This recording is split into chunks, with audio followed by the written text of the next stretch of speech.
Assalamualaikum warahmatullahi wabarakatuh. Perkenalkan, nama saya Tri Julia Andani dengan NIM 1123061 dari kelas HKIB.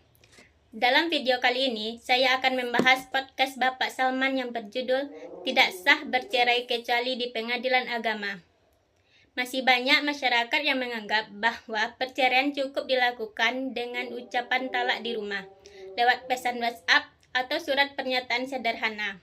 Bahkan ada yang percaya jika suami pergi bertahun-tahun, maka otomatis sudah bercerai.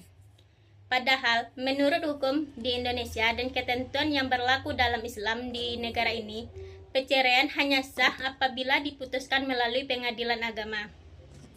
Lalu, bagaimana sebenarnya aturan perceraian menurut hukum dan syariat di Indonesia?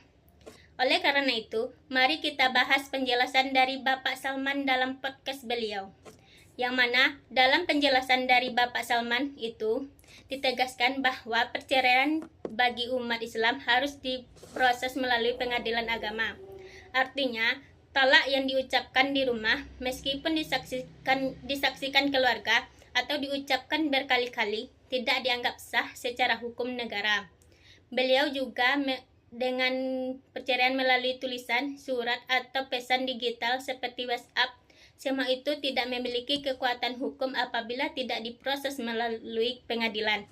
Hal ini sesuai dengan pasal 115 Kompilasi Hukum Islam atau KHI yang menyatakan bahwa perceraian hanya dapat dilakukan di depan sidang pengadilan agama setelah pengadilan berusaha mendamaikan kedua belah pihak. Jadi, sebelum perceraian diputuskan, ada proses mediasi terlebih dahulu. Tujuannya agar rumah tangga masih memiliki kesempatan untuk dipertahankan. Lalu muncul pertanyaan, mengapa perceraian harus melalui pengadilan? Jawabannya, karena pernikahan dalam Islam adalah ikatan yang sangat kuat dan suci. Perceraian memang diperbolehkan, tetapi sangat dibenci Allah apabila dilakukan sembarangan. Selain itu, proses pengadilan juga bertujuan melindungi hak-hak perempuan dan anak. Jika perceraian dilakukan secara informal, seringkali muncul masalah seperti hak nafkah yang tidak dipenuhi, status anak yang tidak jelas, hingga sengketa harta dan administrasi kependudukan.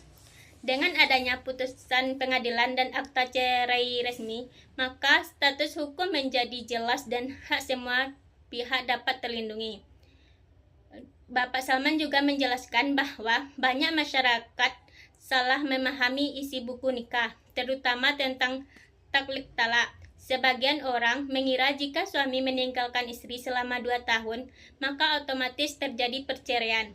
Padahal itu tidak otomatis berlaku. Istri tetap harus mengajukan gugatan ke pengadilan agama agar diproses dan diputus secara resmi.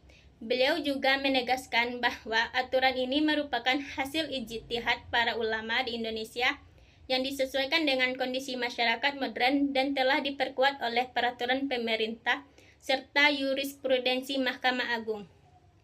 Sementara itu, untuk non-muslim, proses perceraian dilakukan melalui pengadilan negeri, bukan pengadilan agama. Sekianlah yang dapat saya sampaikan. Assalamualaikum warahmatullahi wabarakatuh.